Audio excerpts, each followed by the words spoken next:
RK நகர் தொகுதிக்கு நாளை இடைத்தேர்தல் நடைபெற உள்ளது. இதனிடையே தேர்தல் பணியாளர்களுக்கு பணி ஆணை வழங்கல் மற்றும் வாக்குச்சாவடிக்கு வாக்குப்பதிவு இயந்திரங்கள் இன்று அனுப்பப்பட உள்ளன. சென்னை ஆர்கே நகரில் இடைத்தேர்தலுக்கான வாக்குப்பதிவு நாளை நடைபெற உள்ளது. இந்த தேர்தலில் முதலமைச்சர் செல்வி ஜெயலலிதா, இந்திய கம்யூனிஸ்ட் கட்சி வேட்பாளர் திரு மகேந்திரன், டிராபிக் திரு ராமசாமி உள்ளிட்ட 28 பேர் போட்டியிடுகின்றனர். இந்நிலையில் நேற்று மாலை 5 மணியுடன் பிரச்சாரம் ஓய்ந்தது.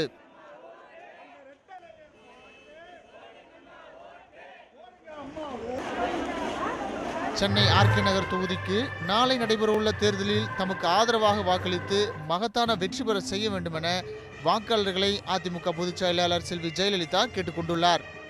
தேர்தல் பிரச்சாரத்தின் போது தமக்கு அளித்த ஆதரவையும் வரவேற்பையும் கண்டு மகிழ்ச்சி அடைவதாகவும் அதற்காக வாக்காளர்களுக்கு நன்றி கூறுவதாகவும் அவர் தெரிவித்துள்ளார்.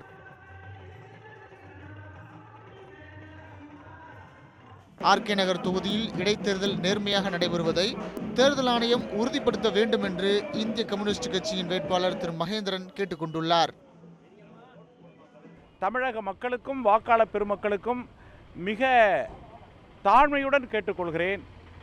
இந்த 200 ஆண்டு காலம் பெற்று சுதந்திரத்தால் பெற்ற நம்முடைய வாக்குச்சீட்டுக்களை யார் விலைக்கு பேச வந்தாலும் அதை நீங்கள் முறியடிக்க வேண்டும் என்பதை முதலில் என்னுடைய வேண்டுகோளாக நான் கேட்டுக்கொள்கின்றேன். இந்த தேர்தலிலே அத்துமீறல்கள் எல்லை கடந்து சென்று விட்டது. இந்த அத்துமீறல்களை கட்டுப்படுத்த முடியாத கைகளில் விலங்குகளை பூட்டப்பட்ட ஒரு அமைப்பை போல நம்முடைய தேர்தல் கமிஷன் ஆகிவிட்டது. ஆர்கே நகர் தொகுதியில் இடைத்தேர்தல் பிரச்சாரம் ஓய்ந்ததை அடுத்து துணை ராணுவ படையினர் கொடி அணிவிப்பில் ஈடுபட்டனர். 10 கம்பெனிகள் அடங்கிய துணை ராணுவம், தமிழக காவல்துறை மற்றும் ஊர்காவல் படையைச் சேர்ந்த 900 பேர் கொடி அணிவிப்பில் பங்கேற்றனர்.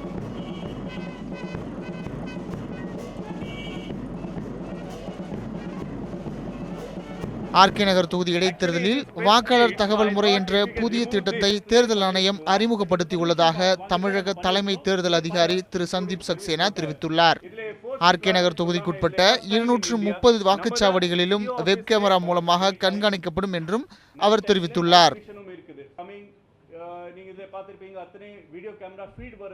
இதனிடையே ஆர்கே நகர் தொகுதியில் டாஸ்மாக் கடைகளை நேற்று மாலை 5 மணி முதல் அடுத்த 48 மணி நேரத்திற்கு மூட தேர்தல் ஆணையம் உத்தரவிட்டுள்ளது.